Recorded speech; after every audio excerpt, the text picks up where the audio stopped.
top story, defending their decision. The badminton stars who gave up their World Championship medal hopes after security fears in India.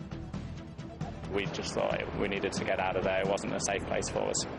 But as the rest of the world plays on, where they run badminton team based in Milton Keynes has defended its controversial decision to withdraw from the World Championships in India on grounds of security. The 8-strong squad, including the Olympic silver medalist Nathan Robertson, arrived home last night on the eve of the tournament after terrorist threats made the players feel unsafe. England badminton officials said they felt security levels surrounding the tournament were not good enough, despite both Scotland and Wales deciding to play on. Neil Bradford has been following the story and joins us now from Milton Keynes. Neil, there's been a lot of controversy about this decision. Yes, they went to India in the hope of coming back to Milton Keynes with a few new medals from the World Championships. Instead, they returned home with many questions.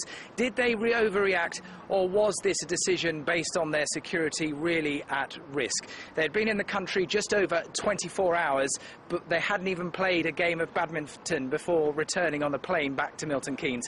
In a moment, we'll be hearing from Badminton England, but as the rest of the world plays on, we hear from Badminton England as they defend themselves. Security's now been stepped up at the World Badminton Championships, but there were no armed guards to greet the England team when they arrived in India on Friday. They hadn't even played a single match when they decided to return home. At the team's Milton Keynes headquarters today, officials defended their decision, denying claims they'd overreacted. Our decision was made on one that was purely on the safety of athletes and for no other reason. Among the 8-strong squad was Milton Keynes-based Nathan Robertson, who, along with former partner Bedford's Gail Ems, won silver at the 2004 Olympics. Now glad to be home, he told me of the concerns he and his fellow teammates had. We did travel to the stadium for practice. We didn't have any security with us at all. We did hear through websites and the newspapers that any terror attack may possibly be along the lines of the cricket attack that was in Pakistan. So when you're travelling to and from a venue and you don't have any security, it definitely puts, a high risk of danger in your own mind. So we just thought we needed to get out of there. It wasn't a safe place for us. The team arrived in the city of Hyderabad on Friday night. The following morning they read about potential terrorist plots targeting the championship and high-profile players. Later that evening, the team took the decision to pull out of the competition, returning home at 10:30 last night. The England team have faced criticism from the Scottish squad, who say they overreacted. Along with Wales, they continue to compete in the competition.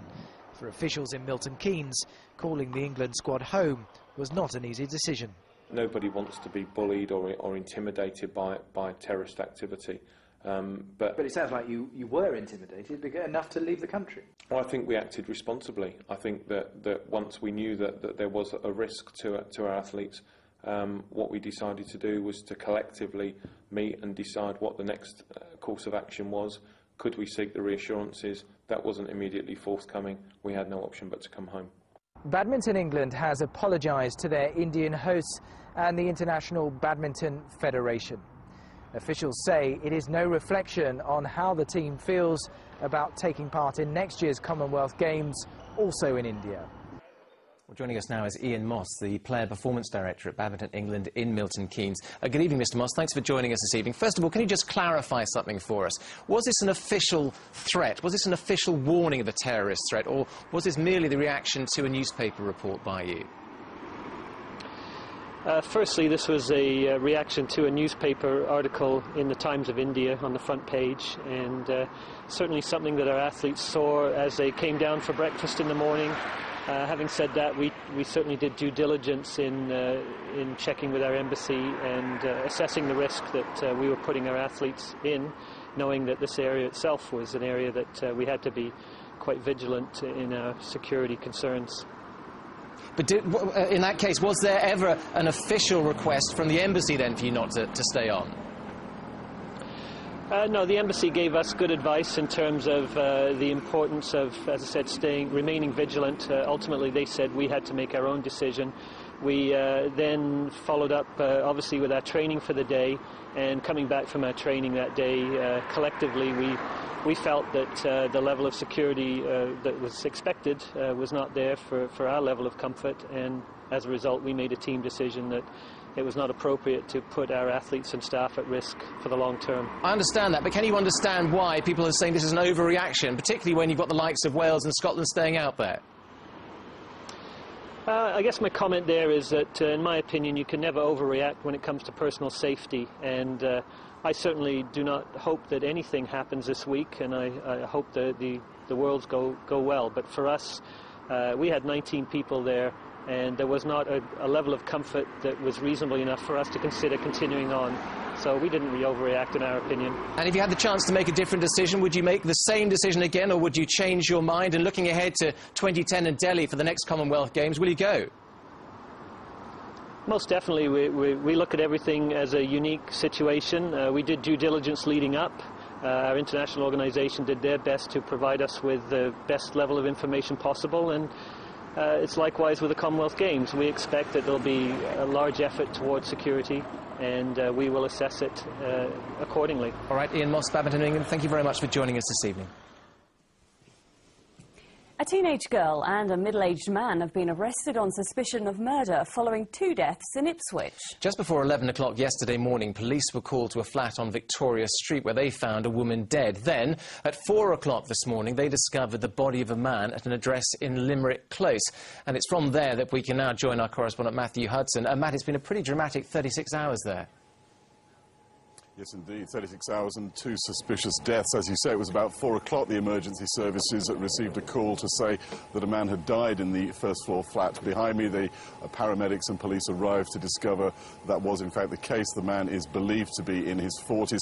My information, though, is that he is not the man who lives here.